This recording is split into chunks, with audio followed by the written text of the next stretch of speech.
All across the fantasy universe, many of us are taking an all-star break, but not here. No. We got the biggest star of them all, the guru, John Hansen, sitting down in the chair, and you can ask him anything, folks. It's Ask Guru Anything, powered by fantasypoints.com. I'm your host, Brian Drake.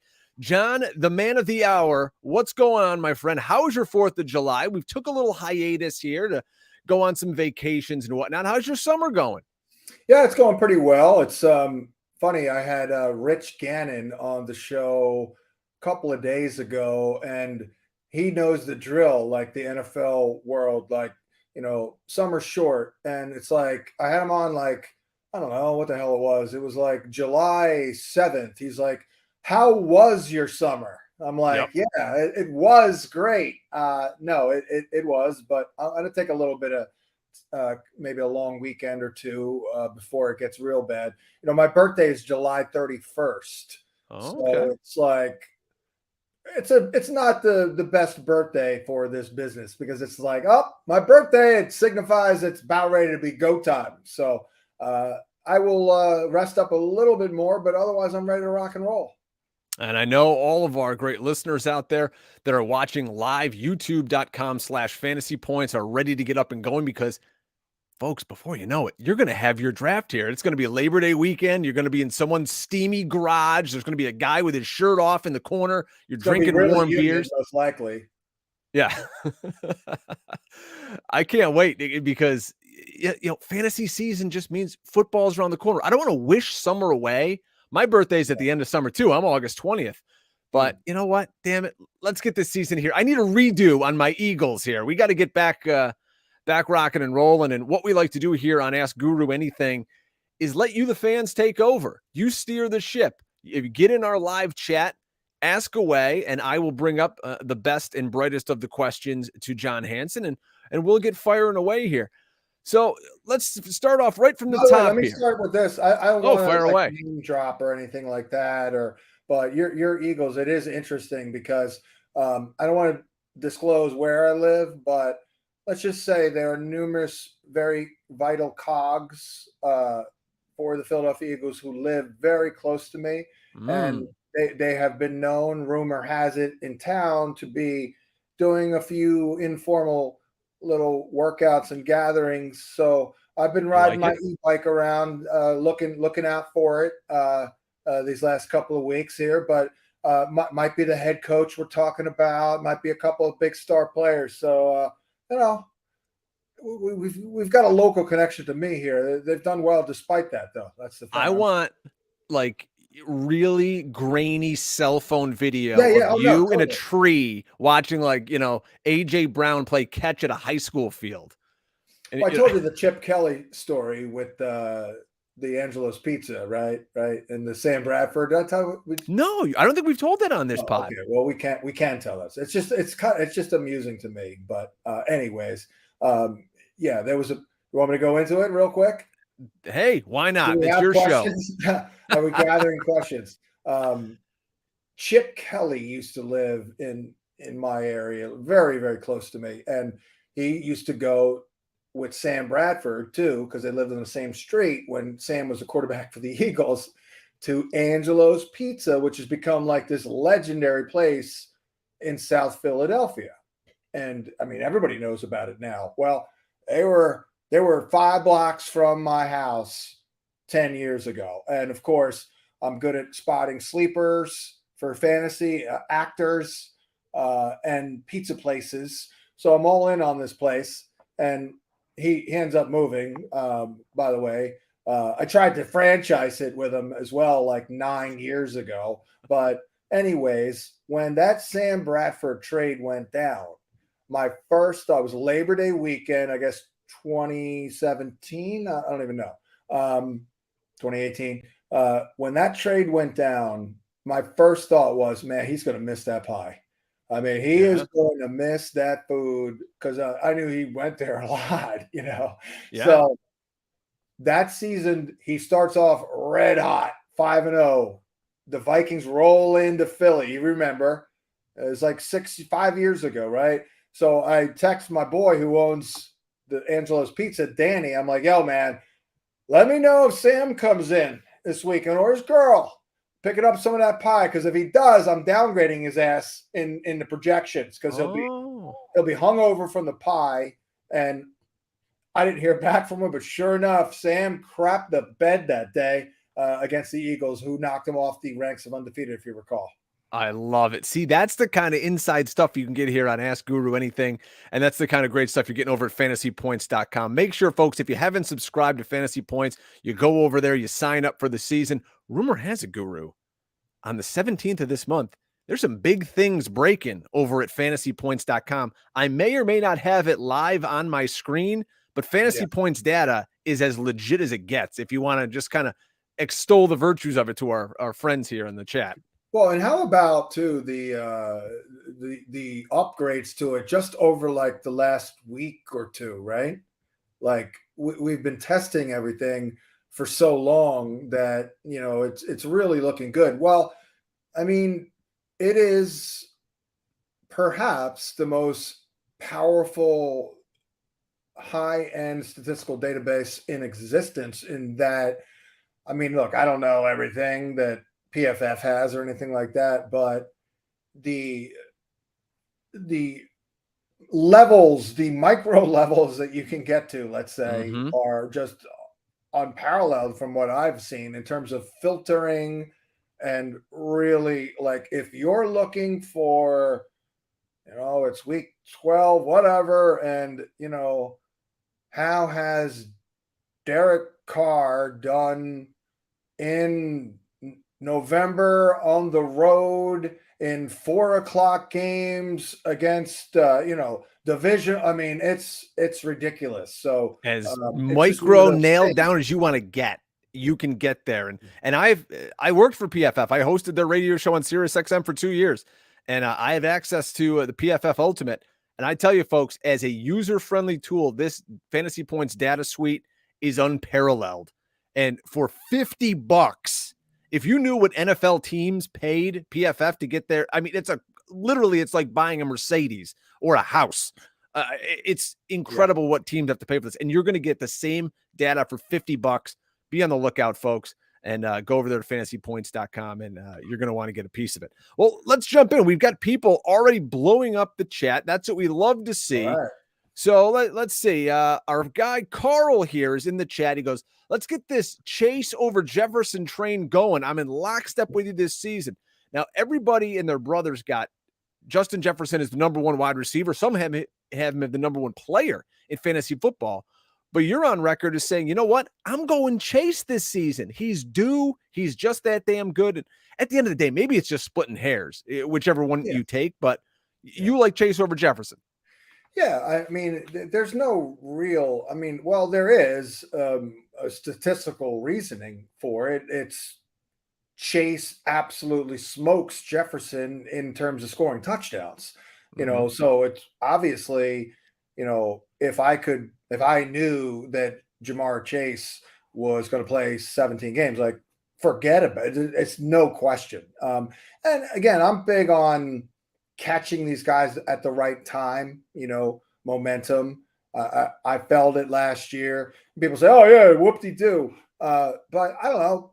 I had Jefferson at 2 overall, like in May, whatever, June. And I guess the market caught up to that somewhat. But I thought, that was a good advice, basically. Like, get this guy in year 3, proven a ton, still 23. It was a new offense. I think I leaned toward the positive on that because they were going to move them all over the place. I think that kind of held up, obviously, even though the offense overall, I thought, somewhat underachieved. It wasn't that great other than Jefferson, but, just being on the right side of momentum, and Chase certainly fits that bill. I mean, the guy scores a touchdown, 12% of the time he catches a ball, it's a touchdown, it's pretty ridiculous there. So, Burrow, here's the other thing.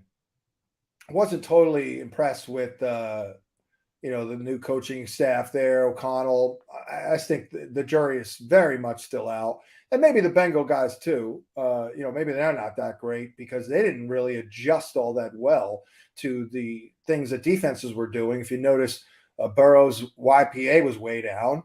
So they weren't really making these big Mm-hmm. bombs, like so I'm hoping and expecting them to adjust a little bit and unleash Chase a little bit more. So again, if you just get the timing right of where he enjoys good health, and he's more dominant than Jefferson. He really is. He's ridiculous. Our buddy Sean Rickman on YouTube asks, I'm picking late in the first round, and I, for some reason, value Pollard over both Bijan and Nick Chubb. With the Dallas defense keeping the offense on the field, I envision Pollard finishing as an RB1. Is this a good idea? Well, that's a little early for Pollard, though. I mean, sometimes you just the draft order and your spot just doesn't line up. What were we talking Pollard here? That like late or early second? Yeah, this guy's getting him at the end of the first round. I mean, you can Oh, go, if you just look at Pollard's ADP, anyways. Let's see, where he's is 22 on underdog right now.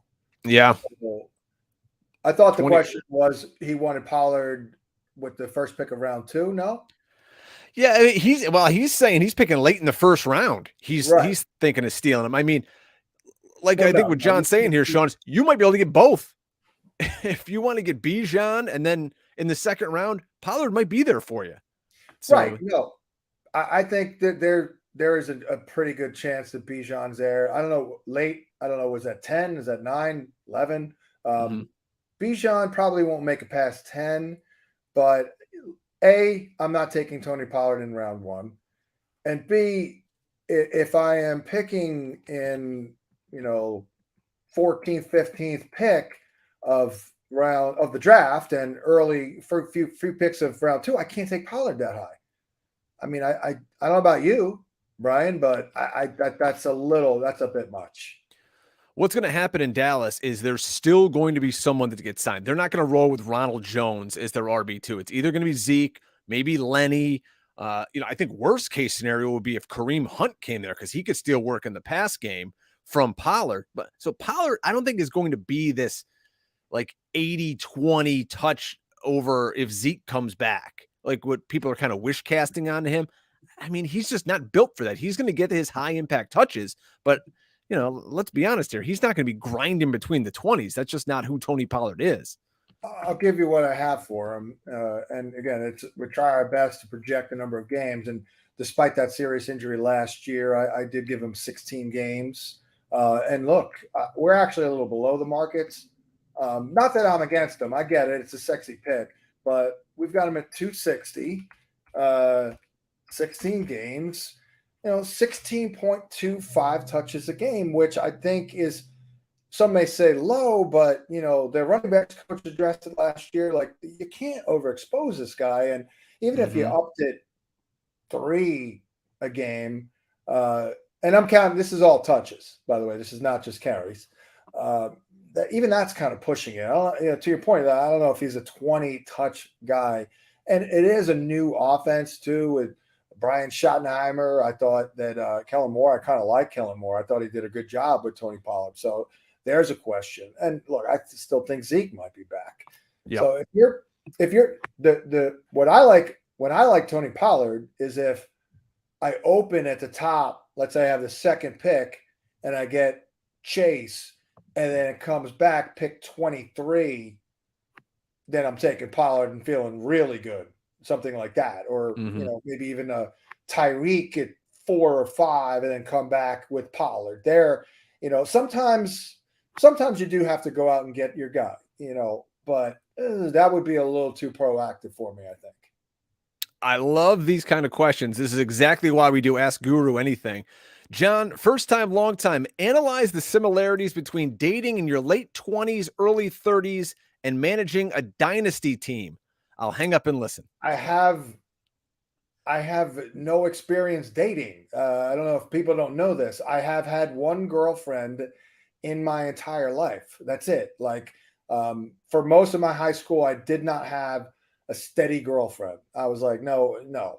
Why would I do that? So I didn't do that. But at the very end, I met my wife, and that's it. I have absolutely no say in the matter. But when you nail the pick, you nail the pick. When you draft Tom Brady, his rookie year in a dynasty league, and you keep him for a quarter of a century. That's what you do. When you get it right, you get it right the first time. So I don't know. Maybe you can answer that. I have no experience. I met my wife when I was a senior in college. She was a freshman. So I've been now married for, geez, coming up. This is what, year 13. So it's been a while for me. I'll be 43 this year, man. I'm getting old. Holy smokes. Yeah, man, it flies. I will say I was you know probably one of the better flirtatious high school dudes out there. I did enjoy your flirtations with the ladies. So there was a term for it when I was in high school in my town. You know how every town's got their little idiosyncratic terms, and when you were trying to, you know, I guess the equivalent now would be like your Riz. You know what Riz is? No, I'm not out of the loop. My kids are too young. Like Oh your yeah, yeah. Okay, reputation? so yeah, it's just kind of like your swag, Yeah. whatever. With specifically talking to the ladies, and Okay. you Your call me, game. Like you got game with the ladies. yeah. They would call it Swanson. It was like Swanson's, but they would call me John Swanson. So I did pretty well at that. But yeah, If there's not a burner on Twitter after this show for John Swanson with I you mean with a mustache and a drink in your hand, that was just a thing that must have hit just this one little geographic area in New Jersey in 1986. I don't think it really took off or anything. that's tremendous. Hey, I give you tons of credit. You brought your wife over the weekend to a fantasy draft in Philadelphia, a bunch of listeners to your SiriusXM morning show, and she hung out. She met some of the loyal listeners here. That's brave, my friend. I give you credit. Well, she's never really done anything like that ever.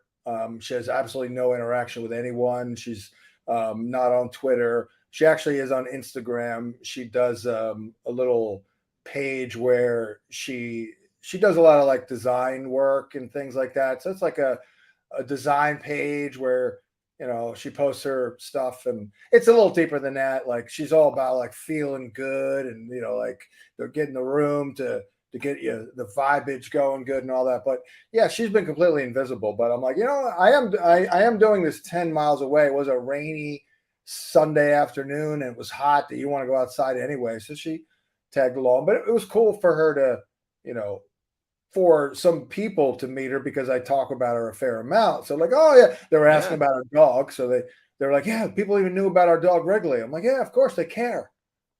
One of the people she met, it was a participant in the draft named Oh, there Maud. she is. Maud's in the chat right now. There you go. Yeah, she definitely sought her out. I believe her first question was, how do you put up with this guy? Which is pretty accurate. That's tremendous. Hey, let me get your thoughts on this here. So Alvin Kamara pled no contest today to misdemeanor charge stemming from a fight he had in a Las Vegas nightclub. So the Saints RB was facing felony charges. This plea is going to keep him out of the courtroom and most likely keep him out of jail. For fantasy purposes, Kamara's almost a forgotten man. He's a 9th-round pick on Underdog. The Saints drafted Kendre Miller. Then they signed the man who led the league in touchdowns a year ago, Jamal Williams. Couple that with Kamara's dismal 2022. He only scored 4 touchdowns, failed to catch 60 balls. What's your thoughts on Kamara this year with Derek Carr in town? And could he help dispel the rumor that Kamara was just a product of Drew Brees? Well, I mean, I'm perpetuating that rumor in a lot of ways. Is that a thing, or I think it's a thing. What's that? I buy into it. If you look at what he's done the last few years without without Drew Brees, he just simply doesn't catch the football, and they're not going to grind him enough between the tackles. I mean, he loses all his value. I guess it's a moot point when Drew Brees retires, but retired, and it's been 2 years. But like, it kind of struck me early last year. I'm like, Drew Brees, and nothing against Kamara, but Drew Brees is so good. Like he did kind of make Kamara in many ways. Look, Kamara would have been fine no matter what, but he just pushed him a little bit further up that ladder, if you will, whatever. And it's like, my God, it was like 5.4 catches per game under Brees the first 4 years, and then it was like 3.2 since then, and probably less productive on those 3.2. because, I actually did a video on this, so it's fresh on the brain. Pete Carmichael is the offense coordinator. That's Sean Payton's guy, like a protege, but he's not Sean Payton. Like there's a drop off there as well. So Derek Carr's stabilized it, so that's pretty good. But he also is now facing more competition. Well, since Mark Ingram, when we go back, of course, Kamara was a young buck then. So now he's entering year 7, which of course, per our guy Ryan in the drop off the age article, which the damn name is escaping me now, but it's on the Ryan Heath put that out about when running backs dropping off a cliff at a certain age. Go over to fantasypoints.com. You definitely want to read that. Yeah. And, all the data shows year 7, which is the year Kamara is going into, is the year where you start showing a noticeable decline from your previous career baseline. And I dug into the fantasy points data among all running backs last year. It wasn't a great offense, sure. With at least 100 carries, there were 42 of them. Kamara was 37th in explosive run rate, 23rd in forced missed tackles per attempt, 32nd out of 42 in yards after contact. So, not great. And I'm out on that. So I don't think it's a sneaky, I'm going to get him now. I will say the schedule is good. And if they cut this down to like a 4-game suspension, the timing is good. And obviously it's got to be served to open the season. And that's when their harder matchups, I think 5 of their top 7 tough matchups are in weeks 1 through 5. So, if he does get suspended, let's say 4, I mean, that does help, but that means the ADP though will come up probably to like 80, right? 75. I'm out. I'm still out on that. I never want to be the guy who's stashing the injured or suspended guy on my bench, because those first few weeks, that's when you make your big waiver moves. That's when you're going to land possibly that difference maker that can become a starter for you the rest of the season. And now you're like, I can't go pick up, years ago when you were picking up Michael Thomas or somebody like that off the waiver wire because, I got Alvin Kamara sitting on my bench for a month. Yeah. So I'm just out on these old guys. You know me. I mean, I'm a major ageist. Clearly, Kamara's best football is behind him. So, just add up the pros and the cons. Year 7, 1,500 plus touches. Hasn't been the same really in a lot of ways without Peyton and Breeze. Bad data points, more competition than ever. Schedule's okay, but I'm not in. And by the way, the other thing is too, it'd be one thing if other good running backs weren't falling, but they're all kind of falling a little bit this year. Like he could be right up there with like Rashad White with ADP. I'm like, no, I'm not doing that. Yeah, no question about it. And folks, if you're enjoying this on YouTube and we see the numbers and a lot of you are, make sure you click that subscribe button so you get all the great work that we put out at Fantasy Points and fantasypoints.com on YouTube. I mean, there's great shorts. There's full podcasts like the one I do with Joe Dolan, the 2-point stance. Scott Barrett puts out a ton of content on there. You're not going to want to miss the stuff from our guy, Brett Whitefield and the data team. So make sure you click subscribe and it's free and you're going to love it. And then it's just going to make you say, why am I not signed up for fantasypoints.com? Like, this is the only place I need. There's a million sites out there. Trust me, you only need this one. All right, let's stick with our guys here in the chat room. Ern Marks. I got a feeling that might not be his real name. It says, Guru, thoughts on Anthony Richardson? Thoughts on targeting guys like Purdy late in redrafts? And he asked a few other questions, but let's stop right there. Anthony Richardson is a guy who right now his ADP on underdogs right around 100. So he's about a 9th round pick.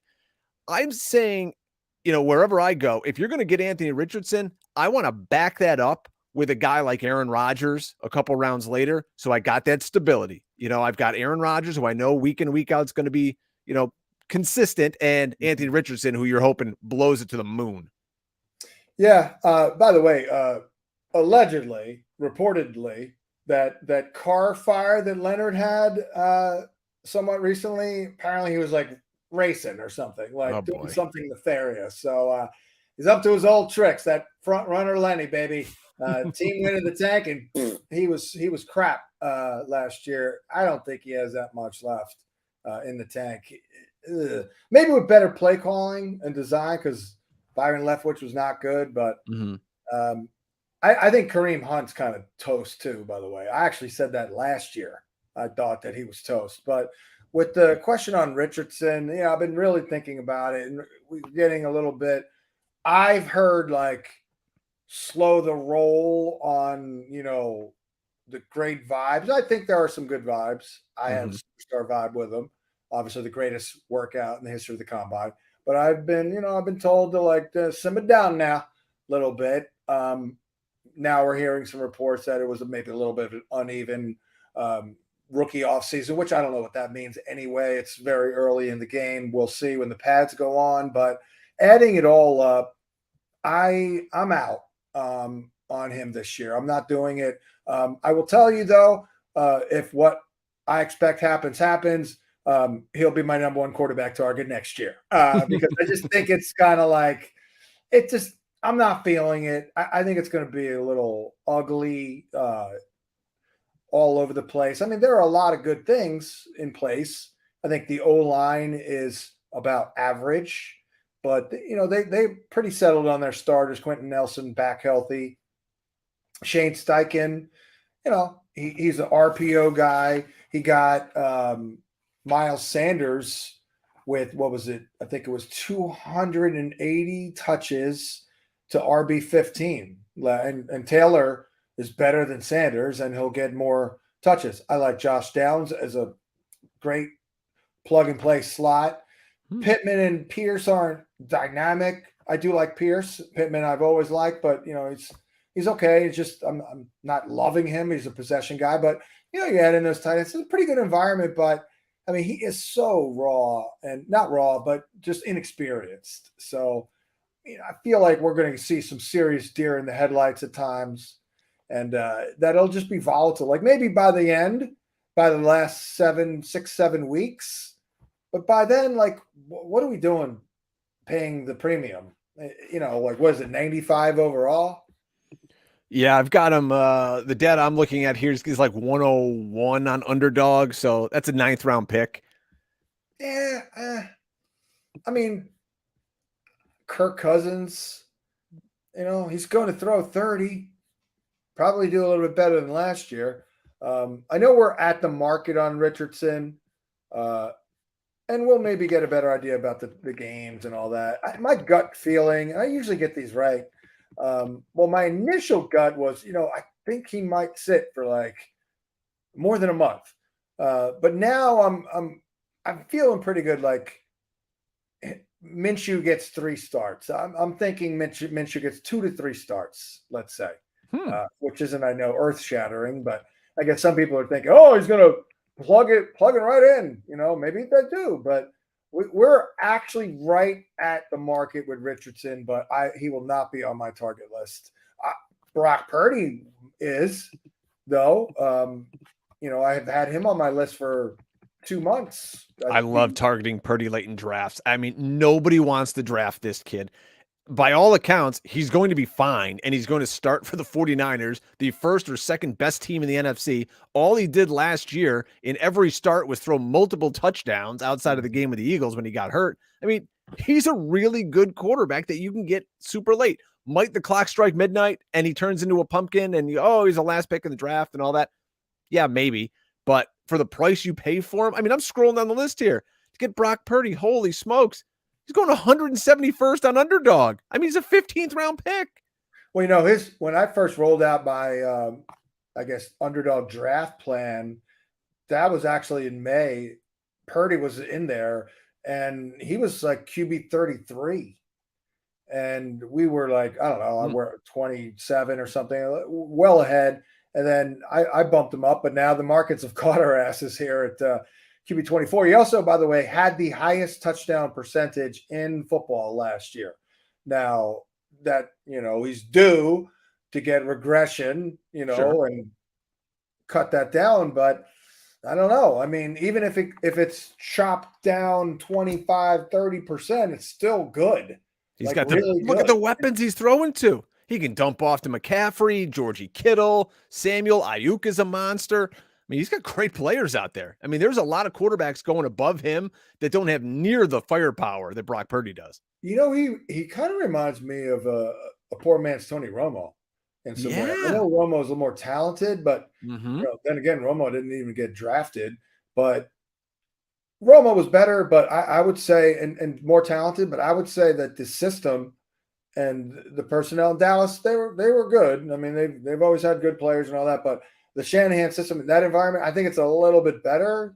So that's why I'm flirting with visions of Romo sometimes watching Purdy, believe it or not. Our guy Louis Capone is upset that there's no more direct TV on Sundays. And we've got a couple of folks asking here in the Oh, chat. Godfather. Yeah. What are you going to do on A guru Sundays here now, viewing, Guru? guru viewing party, Guru View. It's actually not a bad idea. I'll buy a bar and a pizzeria in New Jersey, right? I can bake Sundays, and you come and hang out at the bar. We'll get direct TV. We'll watch the games. I'll make some pies. We'll talk shit. Yeah, let's do it. I'm telling you, you could do that. You could sell tickets to it every week. You come there, people just drink. It's all fantasy all the time. You got good Wi-Fi. People bringing their laptops. Leagues could come there and draft. There's money in them there hills, Mr. Guru. But a shout out to the Godfather there, the fantasy Godfather. I see you, Godfather. Does a spot on impersonation there. That's an ACI alumni as well. Was there an actual fantasy question there? No, they just want to know what you're doing on Sundays now if you're not doing a direct TV show. Yeah, I know. Honestly, it's for the best. I mean, it was a lot. It was too good of a gig to pass up. It's one of those things like, I got to tell my wife, like, sorry, I can't. Literally, as a man, incapable of turning down a good gig like that. But the timing is pretty good, though. My twins are seniors in high school, so I don't know what I'm going to be doing. I can tell you I won't be on Sirius XM, that's for sure. I'll be doing fantasy point stuff. I'll be doing some stuff here. But I might be at a hotel room on a college visit in the fall. I'm actually going to go out of my house in the fall on a weekend this year. Whoa! Where's your son looking to go? Like, you going? I have two. They're twins, boys. Oh and girls. boy! Yeah. Holy moly! It's pretty early in the. And they haven't really looked at specific schools. I mean, my daughter wants to go to California, West Coast, but yeah. So, think they'll stay together, the twins? I don't know. They're very close. My boy is big music guy, like, so he's probably going to be like a music English major guy, something like that. And my daughter actually is a very good writer, creative writer, and she wants to actually be in like a director, film and things like that. So we shall see. We're talking a little business here, and you're a guy who's built a business and sold it and then built another one where we are now at fantasypoints.com. What advice would you give young Guru after 25 years or 30 years, whatever it is in the business? If you could go back and talk to yourself when you're first starting the game, what would you say? Oh, God, the easiest question I've ever fielded. Work smarter, not harder.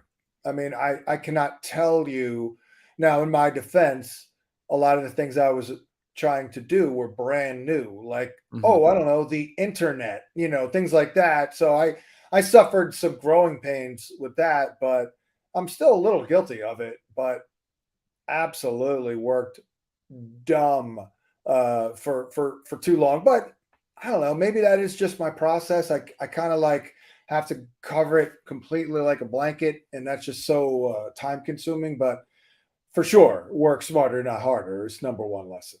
Interesting. There's a team out there. They're trying to work a little harder this offseason because it seems like they're kind of taking steps back. That's the Buffalo Bills. Everyone thought they were on the doorstep of the Super Bowl, and now it seems like they can't get out of the first round. They got to get away from those Cincinnati Bengals and the Kansas City Chiefs.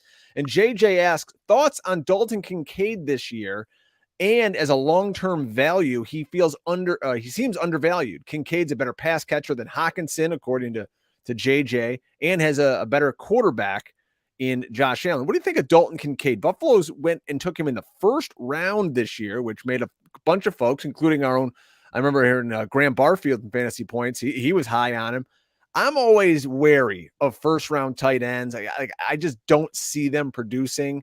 And, they paid Dawson Knox all this money. They do need someone in the slot. Maybe it's going to be Khalil Shakir.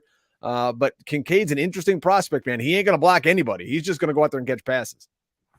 Yeah, I mean, he was the closest to Kelsey in this class. I mean, I know that he can't compare to Kelsey, especially now and probably ever. But that was the name that came to mind when I popped in. For what I looked at, I actually liked Luke Musgrave just a little bit better. I thought maybe he was more of a complete player, and also maybe that's what Buffalo is looking at him as, a big slot, because he's a little undersized, not exactly a great blocker. And he's also not like a complete stallion of an athlete. So what he could be is a little bit of a tweener, right? So those tweeners don't necessarily work out. Now, I think he'll be better than like a Gerald Everett, something like that. But for this year, I mean, I think that they're going to go 2-3 years being like all in on this kid as a major part of their passing game. But I think it's going to be a little slow going. I thought last year what they missed was the check down safety valve slot guy, Cole Beasley, who helped move the chains. I mean, it really, really did. Obviously, they thought otherwise. They wanted to get more big play oriented, but I'm sure we have all the data on like rookie tight ends and all that. Like, it just rarely happens for them. You mentioned Dawson Knox, could be a little bit of committee there. With Shakir, they did sign Deontay Hardy. So I have been pretty much down on it all along. And I'm actually not totally sold for the long term. I just trust the athletic tight end who can also block a little bit more. That's why I actually kind of like Luke Musgrave just a little bit more. Kincaid's sexy and flashy and all that, but I'm also not totally sold on Ken Dorsey. I know the numbers look great for Allen. Similar, almost exactly the same. Did it feel that way, though? No, what it looked like last year was the Buffalo offense. Obviously, Brian Daboll's not there anymore calling the plays. He's the head coach of the Giants.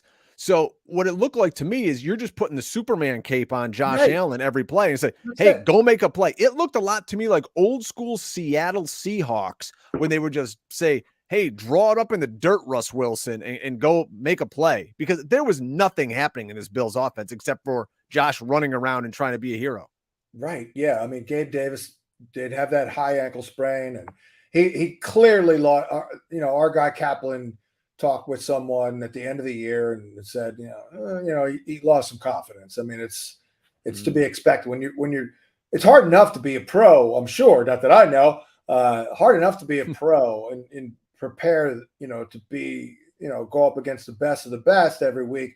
But when you're dealing with an injury as well, like, you can lose a little confidence. And that's what happened. You could see a couple double catches. Like, his hands have never been great, but there were a few too many double catches and flat out drops that I'm like, what the hell's going on? Well, there you go. We found out he had that high ankle sprain going into week 2, and it bothered him for 3 months. We were talking about tight ends, and we're talking about fantasy points data that drops on July 17th. I dug in before the show trying to find some information for a video that I'm going to do for the website on TJ Hawkinson coming to the Vikings post 9, and I found all this great data on tight ends. You want to hear some crazy stuff? This is what you can find at Fantasy Points Data, folks. So Hawkinson from weeks 9 on ran the most routes, had the most air yards, and was targeted as the first read more than any other tight end in the NFL. Yeah. I got all these quotes or all these stats on Chiga Conquo. Check it out at Drake Fantasy. I put it out there. And there's also a super sleeper that I put in from the data that I found from Fantasy Points Data, Jelani Woods of the Indianapolis Colts. If you look at some of his metrics from week 9 on, I mean, Jelani Woods was tied with Travis Kelce for second at targets per route run among all tight ends. He was also 4th in tight end ADOT. So, I mean, if they can get this kid the ball, Anthony Richardson, late in your draft, maybe a tight end too, wouldn't be the worst pick in the world. I mean, the dude is 6'7", so we can certainly get him the ball. He's one of the he's a good example of a guy that I'm going to be probably right around the market, but I'm ready to pounce if the vibes are good in the summer. We've got. I mean, I'm still a little scarred from dealing with Frank Reich and his freaking committees of 17 different tight ends. They still have a bunch of them on this damn roster. Yeah, we're pretty much right at the market with Jelani Woods, but I could bump him into the top 25, like at 24, maybe even a little higher if I got a really good vibe there. Yeah. I got to ask you about this knucklehead Kadarius Toney. I've labeled it knucklehead versus talent. Here's a guy with 7th round underdog ADP, but things are coming out right now on social media. They're showing Toney sending unflattering messages to fans. He allegedly recorded this voice DM on Twitter that was nothing short of an expletive-filled rant against Giants quarterback Daniel Jones. Now, he's locked into a starting role in KC, but I'm getting major late-stage Antonio Brown vibes from this dude. Well, I think he's kind of always been this way. I interviewed Kadarius on Zoom, just him and I, for Oh my God. minutes. Please tell me you recorded this. Oh, we've got it somewhere. Yeah, we've got it. I mean, it happened. It was on Sirius XM. In fact, you can Google it. If you can do a Twitter search, we did push out an audio where I compared him to Tyreek Hill. And he was liking that, which is ironic, right? Because he's looking like the number one in KC. Yeah. Yep. He also compared himself to Kamara with the contact balance. I'm like, I see that. I did like the talent, but I also saw a video of him apparently giving the middle finger to Giant fans, getting size for his Super Bowl ring. Like, that's a front runner right there. It's like, dude, you were a massive pile of crap before you got traded to the Chiefs, and now you win and you're giving the other team's fan base the finger? Come on, bro. I mean, no one's going to hold it against you that you crap the bed as a Giant if you, continue to ball out with the Chiefs, but it's way too much. I didn't have a problem with him when I talk with him. He's a rapper. He's kind of like hood or whatever you want to say, but I've been around those type of people my entire life, so I'm comfortable. So I'm like, what's popping, dog? I don't give a crap. It was fine. It was fine, but he was a little all over the place. Yeah. Yeah, Andy Reid's got to shut that down. You can't be DMing fans and telling them off. And meanwhile, it was very telling to me before I went away on vacation. I saw the Kadarius Toney middle finger video. I'm like, come on, dude. And then I flip over to see a Sky Moore 13-minute press conference wrapping up the OTAs. Oh, I mean, you want to talk about night or day? I mean, Sky Moore's like a choir boy.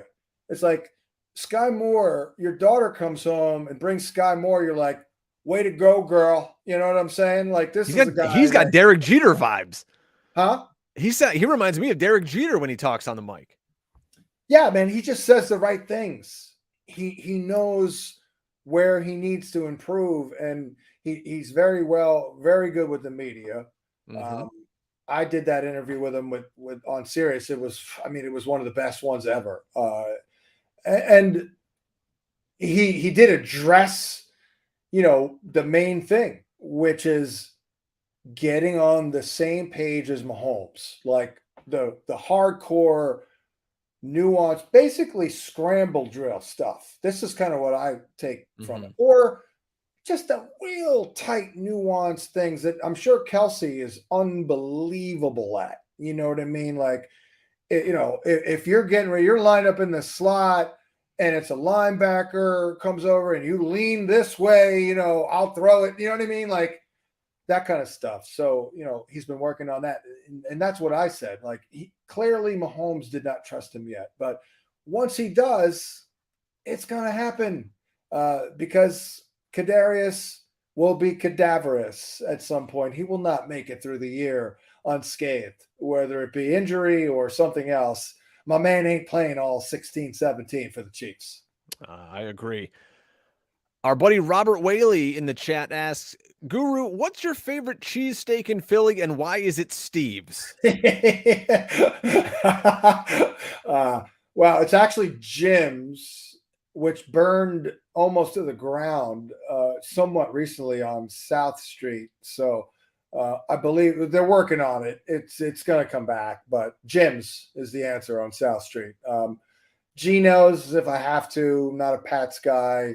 But really the best food, period, in that type of cuisine is my guy, Danny, over at Angelo's in South Philly, who used to be here in New Jersey. And then he big time my ass. And now it's like the most legendary pizza place in Philadelphia. But he used to be across the bridge in Jersey, 3 blocks from my house. Oh, man. Hey, Darren Waller is going to be 31 this season, Guru. And by all accounts, he's going to be the Giants' #1 target, okay? He missed 8 full games last year, and he only played 8 snaps in another. So over the last 2 years, we've only seen 20 games out of Darren Waller. He's got this bulky hamstring that's cursed him for the past 2 years. Now, I get why people are super excited about Mr. Waller, but I'm apprehensive. He's currently tight end 7 off the board. Where do you fall on Darren Waller? Yeah, I think the best way to look at it, well, there's 2 things.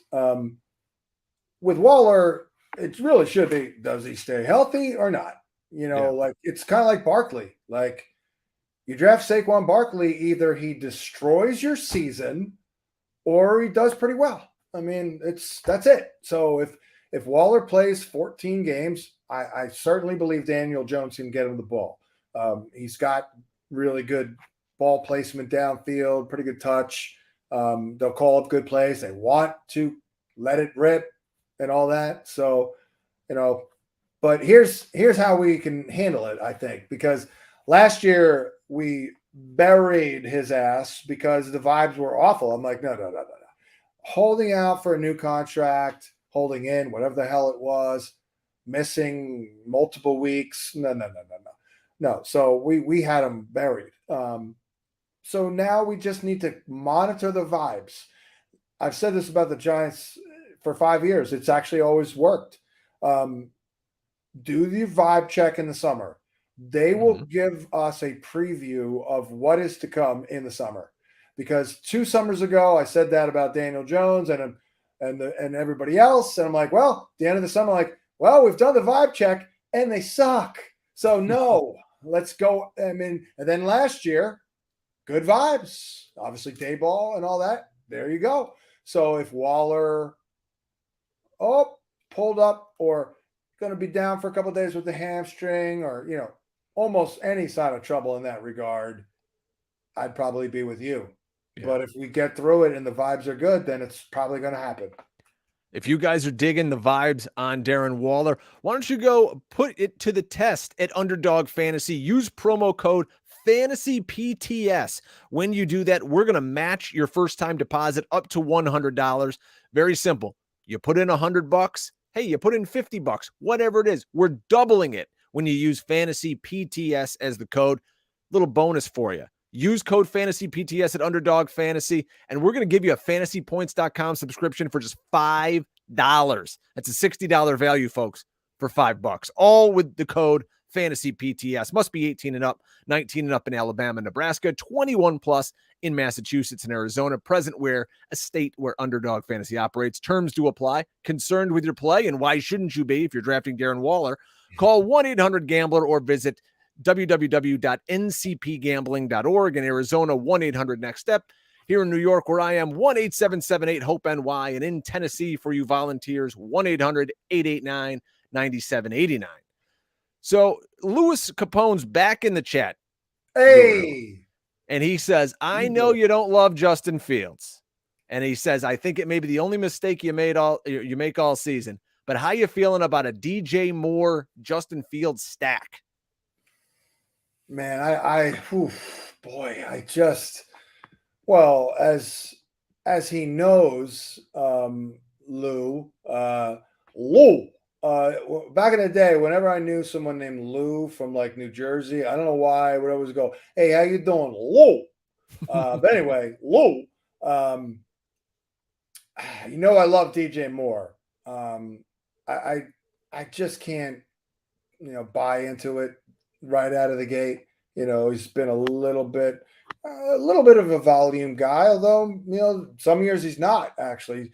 There was that one year in Carolina, we all thought Robbie Anderson was going to be the Mhm. downfield guy, and that was DJ Moore, if you recall.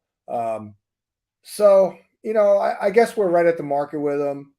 I'm not going to do it. I I don't trust these running quarterbacks. I'm not yet convinced that Justin Fields, has arrived.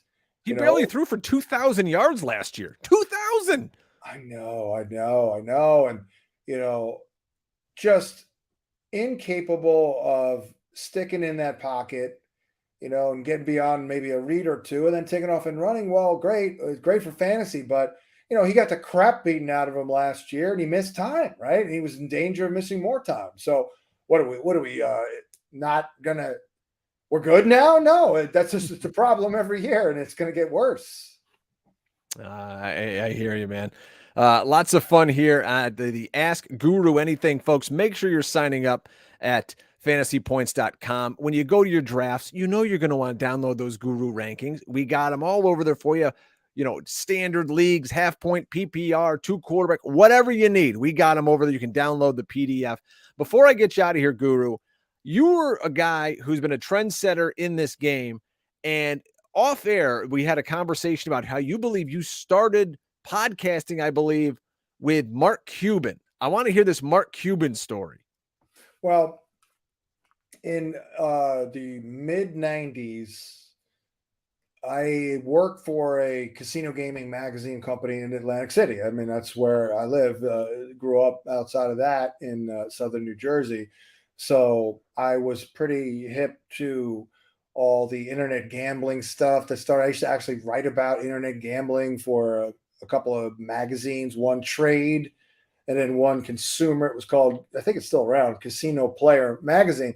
So I was actually kind of one of the foremost authorities on internet gambling when it first started. That's Like, you awesome. remember the Golden Palace guys, right? Remember Golden Palace, the tattoo on the back of the boxer? See, Oh, geez. Was that your you're idea? you're pretty young then if you don't remember that. I'm But a trying to lot of think. people, Lou knows, right? Lou, they used to Lou advertise on won 2K on that fight. what's that? Lou probably won 2K on that fight right It's there. funny. I actually once covered a Roy Jones fight in Vegas or L.A.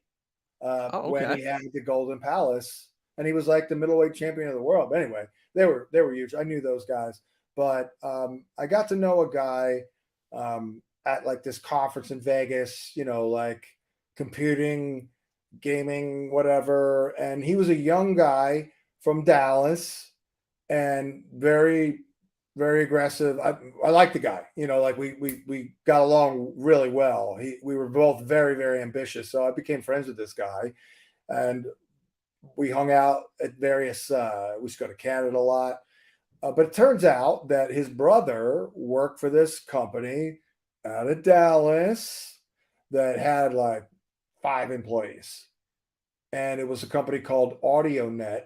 If you Google that, it should come up, and I think it was 1996. So I don't know. Maybe there were another podcaster. I don't know.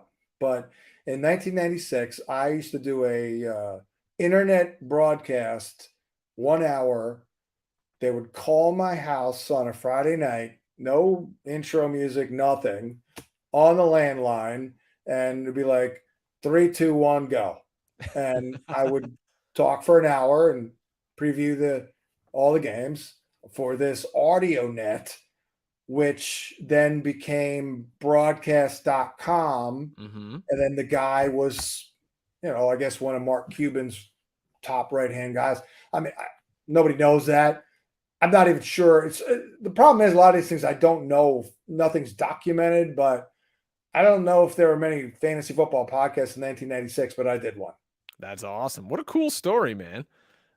From way back in the day. And I love those old school podcasts and internet radio. That's kind of how I got into fantasy football. And, you're buddies with the guys like Greg Ambrosius and those guys, and High Stakes. And they were kind of the forefathers of that. I remember guys, Bob Harris, and hearing these guys just doing these obscure shows. I loved it because I'm an old radio nerd. Absolutely. I've known all those guys since those 90s. By the way, one time at one of those things, I actually partied with a couple of the founders of PayPal.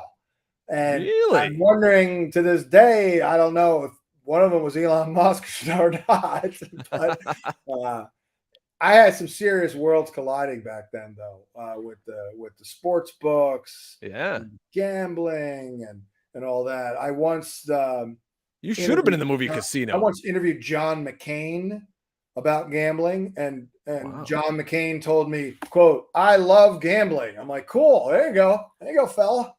Yeah, very maverick of him. There you go. Yeah, because his Arizona counterpart was a guy by the name of John Kyle, who was actually trying to kill internet gambling, and they were trying to crowbar fantasy into that. So they were trying to take it out. And I'm like, whoa. I'm doing fantasy. So I was advocating in the casino magazines, and I was doing speaking things. I did a couple documentaries and everything, where I was like, no. Fantasy football is a game of skill. Others came in with the FSTA and all that, and a lot of the lawyers and all that. Charlie Wiegert was a big part of that, getting them out. And again, this is something nobody else knows, but I was probably the first person in America trying to separate gambling from fantasy, because I knew this guy, John Kyle, was trying to eliminate internet gambling as early as like 1996. Yeah, that's before poker and all that stuff hit. Wow. Interesting. Oh, that guy, who's the big Phil guy? Phil. Oh, yeah. Did he just hit something I saw on, what the hell's his last name? Phil Hellmuth? Whatever. I talked to that guy. Yeah. In the 90s. Glasses and the headphones. And oh, yeah. Here's another one for you. You're a fan of the movie Casino? I love that. Yeah. I love the name drops. Lefty Rosenthal, the real Lefty Rosenthal, was an admirer of my casino gambling column, and we called the office. I talked with him briefly, obviously before he died. This is again in the 90s. I'm like, yeah. In the movie, it just came out too. I was like, oh wow, that was Lefty Rosenthal. That was pretty cool. It'd be cool if your magazine was like on one of the desks, and it's just open and like, hey, look at this. Right. Well, that's what I've learned when you put yourself out there. Mm-hmm. You never know who's reading, who's listening, who's watching. You never know. Yeah, that's a great thing. Do you have time, John, for some super fast rapid fire? We got 3 last ones here in the chat. Yeah. All right. Jose Lopez. I mean, he's asking here, are you guys drafting a wide receiver or a running back in the first round? I mean, that's kind of ambiguous question right there. Yeah. Well, you got to figure out where you're drafting. And the first thing is like, try and plan out your optimal or best favorite second round pick. And if that happens to be a running back, then now like, I really want to go wide receiver in round 1. I mean, that's what I do. I don't know what draft spot he's in. I'm doing a bunch of articles and podcasts about every one of them for the site, by the way. I already did drafting from the 1 spot. So I think we'll be able to cover it. But I don't know exactly where he is. But that's the tough part. Yeah. And that's kind of where I was going to bring all these 3 questions together and say that get over to fantasypoints.com. John puts out these articles where he drafts from every single spot. I think your Hansen Hints podcast, if you're in the podcast feed, please, folks, is someone who puts out podcasts for Fantasy Points. Go to Apple, iTunes, make sure you're subscribed to the Fantasy Points podcast. If you're on Spotify, subscribe wherever you get your podcasts out there. Make sure that you are hooked up and listening. We put out so many freaking podcasts. It'll blow your mind that what Joe Dolan's doing right now with his franchise focus series. Every single team, he talks to an insider. Today, I listened to Jimmy Kempski with the Philadelphia Eagles. The guy was sitting on a bench in a park talking to Dolan about fantasy football. It's tremendous. I will say this, too. I have never been less inclined to draft running backs in the first 4 to 5 rounds in my entire life. And I've been playing fantasy then this year, and I've been playing since 1987, when I was 2 years old. Now I was older than 2, but yeah. So I do want to get one in the first 2-3 rounds. Josh Jacobs is a pretty good one. If you open up wide receiver, you come back, get Josh Jacobs, because that was my mock for the article will be out probably this week. I took Chase, came back, took Jacobs. I like that. Pollard if he lasts there. So yeah, we'll have it all. We'll have it all down there like the optimal route. I'd like to wait a little bit until August to wait till the data gets a little tighter. Because then it won't change all that much. All right, folks, we've taken up an hour of the guru's time here. What we want to do is make sure you folks get over to fantasypoints.com, subscribe to that great website, get the rankings, get the insight, and just kick ass in your league. We're all about cash and checks and hoisting trophies, baby. That's what we do at fantasypoints.com. John, thanks for the time, my friend. Follow him on Twitter at fantasy_guru. I'm at Drake Fantasy. Until next time, folks, it's Ask Guru Anything.